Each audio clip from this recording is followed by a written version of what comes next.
Garou et Johnny Hallyday auraient-ils été sérieusement brouillés les années précédant le décès du rocker?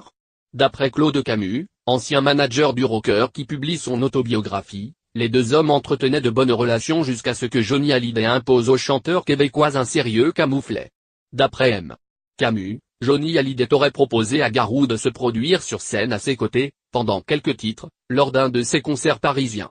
Mais, au dernier moment, Johnny Hallyday aurait finalement changé d'avis et aurait décommandé le chanteur, sans plus d'explication. D'après Claude Camus, Garou aurait eu du mal à digérer cette décision soudaine. Pourtant, dans les pages de Télé Loisirs, Garou rend un hommage très touchant et sans aucune animosité à Johnny Hallyday, en évoquant sa reprise de Ma Gueule, sur l'album On a tous quelque chose de Johnny. J'avais envie de reprendre un titre qui demande de la puissance, de la force, car c'est ce que représente Johnny, et c'est aussi ce que j'aime faire, a-t-il confié au magazine. C'est là-dessus qu'on se ressemblait le plus.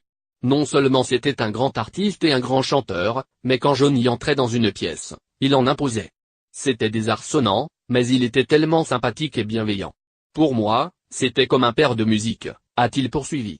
Brouillé, vraiment?